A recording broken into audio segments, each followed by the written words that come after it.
For some time now, I've been on a search for a good MMO, because most of the games I played recently were made around a good idea or well-written story, but at some point all of them lacked content or were ruined by the community expectations. It's really annoying that devs are falling for that endless loop of community requests which are destroying games. Don't get me wrong, listening to community is all fine and dandy, but further game development should change as inspiration from community ideas, not an execution of all community requests, because devs are just fearing that they will lose player base. Anyways, let's get back to the topic, the game itself. Life is Feudal MMO. Hardcore full loot fictional medieval world where you can play as Kurds, Gotlands and Slavards, which kinda reminds me of ancient Mongols, Vikings and Slavs. Thanks to that race resemblance, graphics and game mechanics, you are really quickly getting that feel of hard and simple medieval life.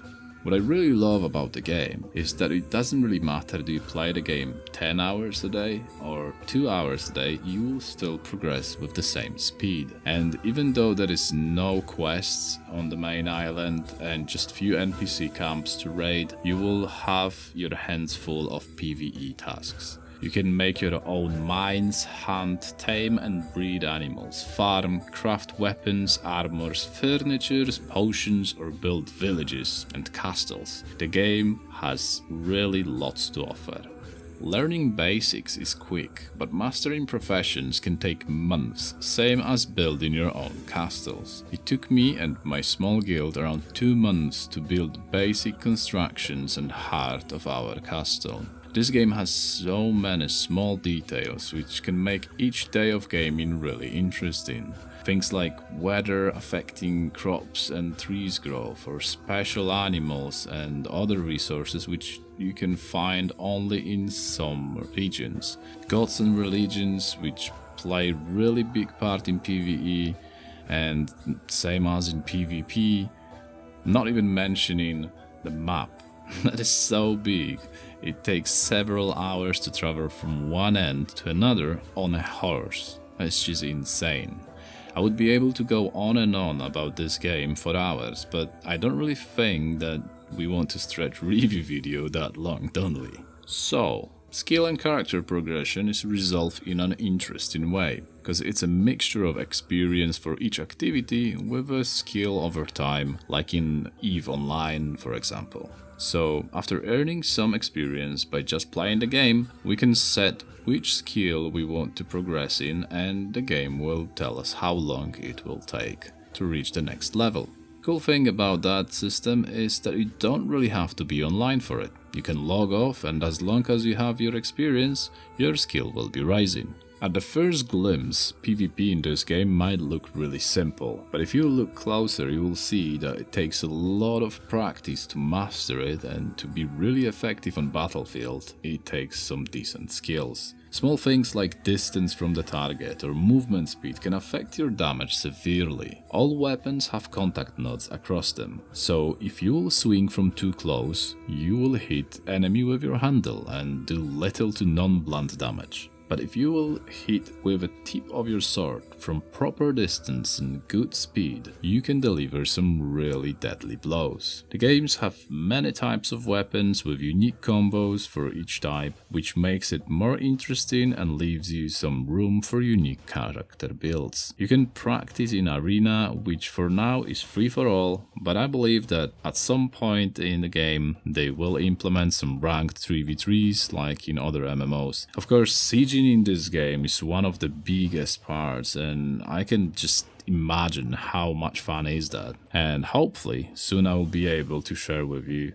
one of my combat tales. In a free version of the game, you are capable of playing on a tutorial island where you can go through the quest line, which will introduce you to the game mechanics and will teach you some basics from each crafting profession. If you want to have taste of a full game experience, you will have to buy a ticket to Abela from Premium Shop, which will cost you around $10, and that is a one-time payment for each character. In my opinion, that is a great solution, so you can try the game for free.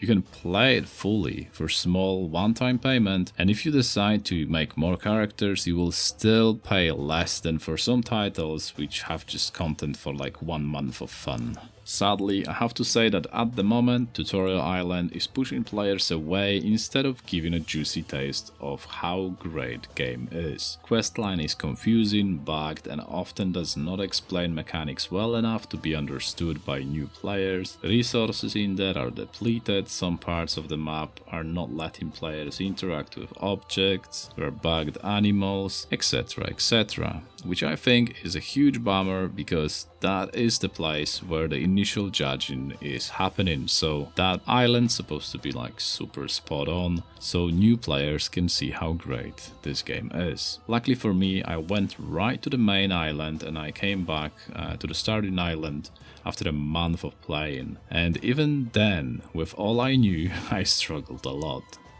So, if you want to try this title, I highly recommend skipping tutorial or not judging a full game by that place. I encountered there more bugs in 2 hours of doing quests than in 2 months on the main island. A good thing to do as well at the starting island is pressing F1 and looking for a mentor, so experienced player can take you under their wings and show you how to play the game. You can find me there too, as a Cornelius Blackwell, and well, I'm always happy to help. When it comes to premium shop, there is no pay to win items, and most things you can get there are actually skins, boosters and subscriptions, which make your life much easier, but you know, the game is still playable without it, and that's how I actually play it. So if you really got hooked by all that information I just gave you, I have a little surprise to you all. I got 3 tickets to Abella for a giveaway on this video. I will choose 3 subscribers from the comment section on 23rd of this month. So just make sure that you subscribe to me and that you commented under, and your comment is not a spam, because my program will kind of raffle from the amount of unique users, not amount of comments. So yeah, that will be all from me, and like always, see you guys on the next one.